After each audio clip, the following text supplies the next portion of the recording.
Tuesday morning, 11:42. You are at your desk, sandwich half eaten, phone face down. Nobody at the office knows what happened this morning. Nobody ever does. A notification came in at 7:15. Your card balance hit zero. Actual zero. 14 months of Sunday mornings led to this exact number, and not one coworker noticed a single one of them. That is the part nobody tells you about debt. The getting into it is loud. Somebody sees the new phone, the vacation photos, the delivery bags stacked by the door. The getting out of it is silent. Nobody claps. Nobody asks. You just quietly stop owing anyone anything, and life around you looks exactly the same as it did in month 1. 14 months ago, your balance was $11,240, spread across 2 cards. One from a rough year. One from not really tracking anything at all. The average American credit card balance sits above $6,000 right now, and the average card charges somewhere between 21 and 24% interest. Do that math slowly. On $11,000, minimum payments alone can take almost 9 years to clear the balance, and you will hand the bank more in interest than you originally borrowed. You did not know that number either. Most people don't. It is not taught anywhere, and nobody at work is going to bring it up between meetings. Here is where it gets interesting. Can you guess what actually changed first? It was not a raise. It was not a side hustle. It was one Sunday morning, coffee still warm, when you opened both statements at the same time instead of one at a time, the way most people avoid doing. You saw the real number, $11,240. And instead of closing the tab, you did something almost nobody does. You wrote it down. Just the number, on a sticky note, stuck to the inside of a kitchen cabinet where only you would see it every single morning. That sticky note did more than any app ever could, because seeing $11,240 every single day changes how a $200 impulse purchase feels. It stops feeling like nothing. It starts feeling like a decision that either shrinks that number or grows it. Take Daniel. 41 years old, works 2 departments over from you, drives the same gray sedan he has driven for 6 years. People assume Daniel is just careful with money because he is naturally disciplined. He is not. 3 years ago, Daniel had $19,000 in credit card debt after a difficult divorce. Nobody at the office knew that either. Daniel did the same thing. He named the number. He stopped hiding it from himself, even while hiding it from everyone else. The method is not complicated. It rarely is. Most people assume debt payoff requires a dramatic lifestyle change, a spreadsheet with 40 tabs, or willpower that other people apparently have and you do not. None of that is true. What actually works is boring, specific, and repeatable. Step 1. You list every balance, smallest to largest, ignoring interest rate completely at first. Step 2. You pay the minimum on everything except the smallest balance. Step 3. On the smallest balance, you throw every extra dollar you can find, even if that extra dollar is $11 from a grocery return. Step 4. The moment that smallest balance hits zero, that entire payment amount rolls directly onto the next balance. Not into your checking account. Not into a treat for yourself. It rolls forward, like a snowball picking up size as it moves downhill. This is called the debt snowball, and here is the part almost nobody explains correctly.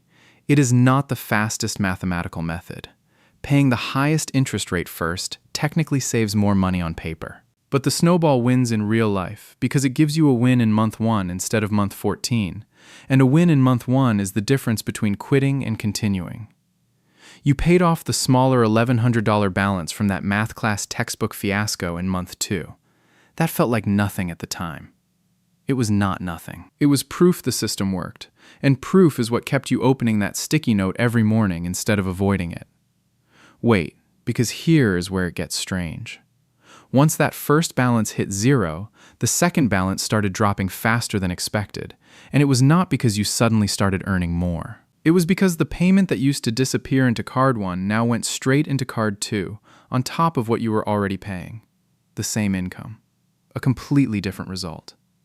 By month 6, your total balance had dropped from $11,240 to $6,190. Almost half gone, and still nobody at the office had asked a single question, because on the outside, nothing had changed. Same coffee order, same lunch spot, Same secondhand car in the parking lot. That silence is not an accident. It is the entire point. The version of you getting out of debt does not look like the version of you getting into debt. Getting into debt is visible. Getting out of it is invisible. And that invisibility is exactly why so few people ever finish the job. There is no applause along the way, so people quietly quit around month 5 or 6, right when the middle gets boring and the beginning has stopped feeling exciting. You did not quit at month 6. Instead, you did something most people skip entirely. You called both card companies and asked, politely, for a lower interest rate. Most people assume this call goes nowhere. It often does not go nowhere. One card dropped from 23% to 17%, simply because you asked, and you had been paying on time for 6 straight months, which made you a customer worth keeping instead of losing. That single phone call, 11 minutes long, saved roughly $900 over the following year in interest alone. $900 for 11 minutes of mild discomfort on a Tuesday lunch break. Most people never make that call because the discomfort feels bigger than it actually is. Now think about Elizabeth. 33 years old, works in the office, 2 floors down, always brings her lunch, always seems a little quieter about money than everyone else at the birthday cake table. Elizabeth is not being modest. Elizabeth paid off $22,000 across 3 cards over 20 months using this exact method: Snowball first, negotiated rates second, and told almost nobody. She told her sister. That is it. Here is the pattern worth noticing. The people quietly building financial stability rarely talk about it, not because they are secretive by nature, but because money conversations at work tend to invite comparison, judgment, or unsolicited advice from people who have not actually done the work themselves. Silence, in this specific case, is not hiding. It is protecting the process from noise. By month 9, your balance was down to $3,400. You had also stopped adding anything new to either card, which sounds obvious but is the step most people quietly fail at. Paying down old debt while still swiping for new purchases is like bailing water out of a boat with a hole still open. The math never catches up, no matter how disciplined the payments feel. So you made one more change around month 9. You moved to cash and a debit card for anything that was not a true emergency. Not because credit cards are evil. They are not. They are simply easier to overspend on when the bill feels distant instead of immediate. Cash makes the number feel real in your hand, the same way that sticky note made the number feel real on the cabinet door. Month 11. Balance, $1,100.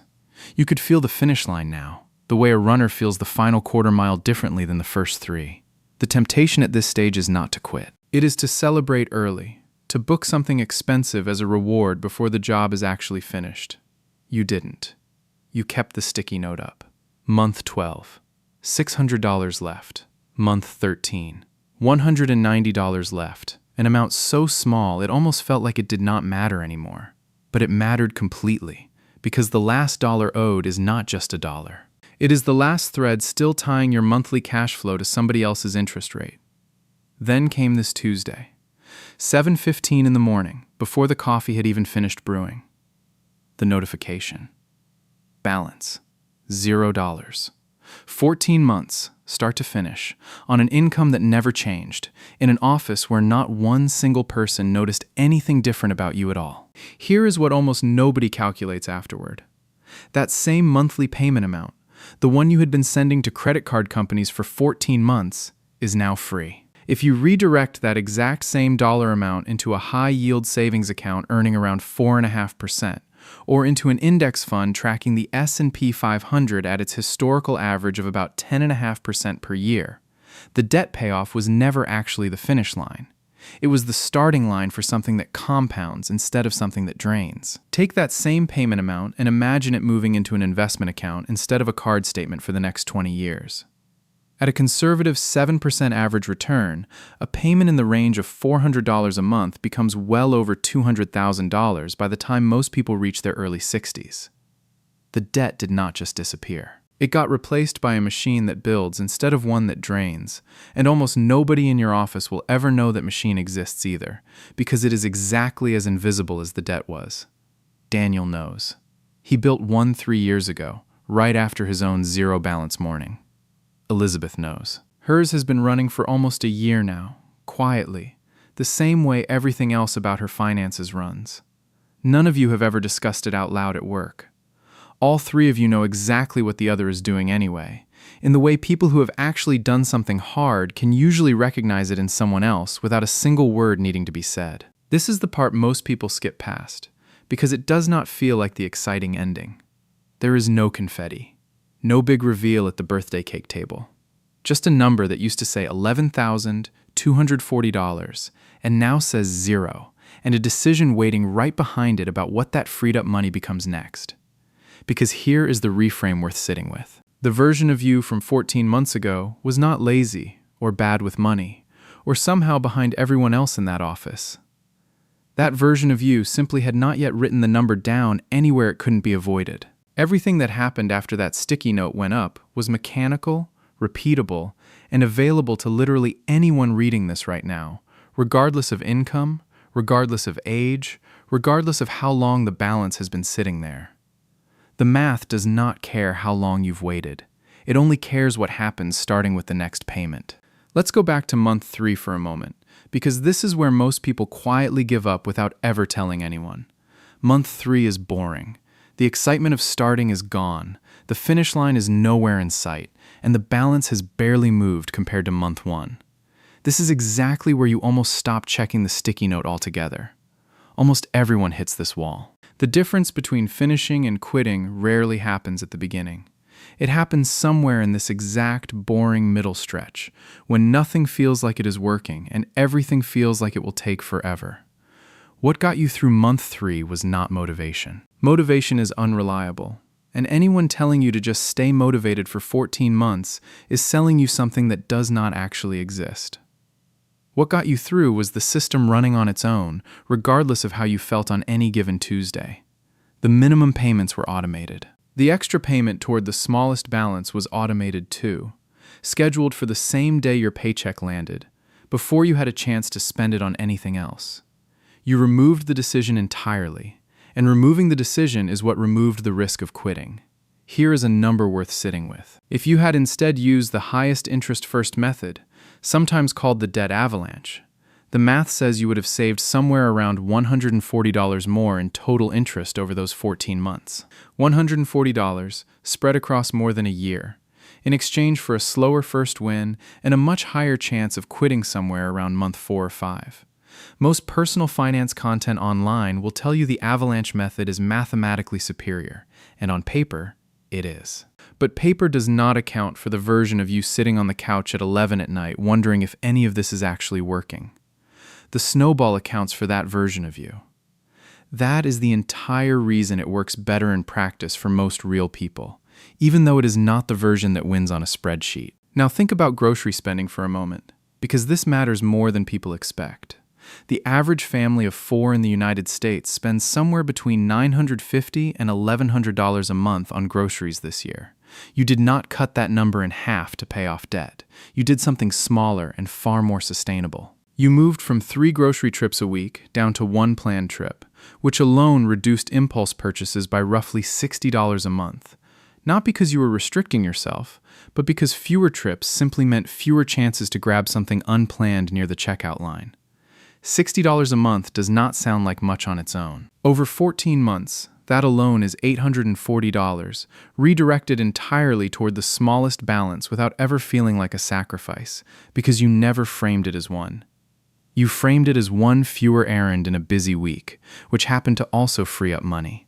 The framing mattered as much as the math. Let's talk about the coworker conversations you did have, because there were a few, even if nobody understood what they were really about. Somebody mentioned a new couch. You mentioned you were holding off on furniture for now. Somebody mentioned a weekend trip. You mentioned you were saving up for something. Both of those were technically true, and neither one revealed the actual number sitting on that sticky note. This is not about lying to coworkers. It is about protecting a 14-month process from the kind of well-meaning commentary that tends to derail people who are still finding their footing. Elizabeth handled this part differently. And it's worth mentioning because there is more than one right way to do this quietly.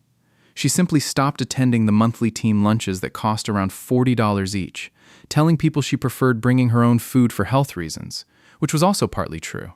Nobody questioned it twice. $40 a month, 20 months, adds up to $800 that went straight toward her third card instead of a restaurant bill nobody remembers a year later.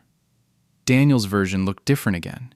He kept the same gray sedan instead of upgrading when his lease ended, even though 2 people at work suggested he deserved a nicer car after everything with the divorce. He smiled, said maybe next year, and redirected what would have become a $540 monthly car payment into his own Snowball instead. 3 different people, 3 different quiet methods. One identical result. The debt disappeared, and almost nobody watching from the outside understood how or even noticed it happening at all. Here's where it gets interesting again. What happens in month 15, the month right after the zero balance morning, is actually the moment that determines everything long term. Most people, understandably, want to finally spend that freed up money on something. A vacation, a nicer phone, a reward that feels earned because it genuinely is earned. There is nothing wrong with celebrating. The mistake is redirecting all of it towards spending instead of redirecting even half of it towards something that compounds. Picture 2 versions of month 15. In the first version, the full amount that used to go toward credit cards goes entirely toward lifestyle upgrades. Within 6 months, spending has quietly crept back up to match the new available cash, the way spending almost always expands to fill whatever room it's given. 18 months later, there is no debt, but there is also no meaningful savings, and the lesson from those 14 months has mostly faded into a story people tell instead of a habit people kept. In the second version, half of that payment goes toward a real celebration, no guilt attached, and the other half moves automatically into a high-yield savings account the same week the final card payment cleared. 6 months later, that account holds a real emergency fund for the first time in years. 18 months later, part of it has moved into an index fund, growing at the market's historical pace instead of sitting still. The debt did not just disappear in this version. It got replaced by a different kind of automatic payment, one that builds a number upward instead of grinding one down. You chose something close to the second version. Not perfectly, and not without a few slip-ups along the way, but close enough that 18 months after that Tuesday morning notification, the account nobody at the office knows about has crossed 5 figures for the first time in your life. Nobody has asked about it, because nobody knows to ask, and that is exactly how it's supposed to work until you decide otherwise. One more challenge worth mentioning, because most people stop here without realizing they're close. The ones who don't stop are the ones who actually change something.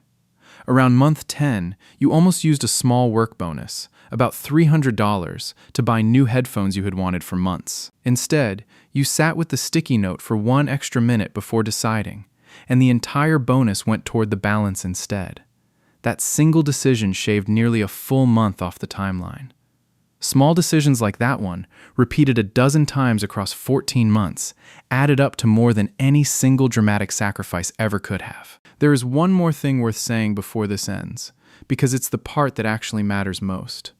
None of this required a 6-figure salary, a financial degree, or some secret piece of information kept from regular people. It required a sticky note, a spreadsheet with exactly 4 columns, an 11-minute phone call, and roughly 14 months of doing something unremarkable on repeat, whether or not it felt exciting on any given day. That is the entire method. It has always been that simple, and it has always been available to whoever decides to actually start. Think about the version of you standing at that kitchen cabinet on day 1, staring at a sticky note that felt more like a confession than a plan. That version of you had no idea it would end on an ordinary Tuesday, with a notification, a quiet exhale, and absolutely nobody in the building ever finding out how. Daniel's version ended on a Thursday. Elizabeth's ended on a Monday, during her lunch break, alone at that same cafe table she always sat at. 3 different days, 3 different people, one identical quiet ending that nobody else in the building ever saw coming, because none of them were ever meant to see it at all. Somewhere in your own accounts right now, there is a number nobody else has seen. The only real question left is whether it stays hidden for another 14 months exactly like it is, or whether it gets written down somewhere you will actually see it again tomorrow morning.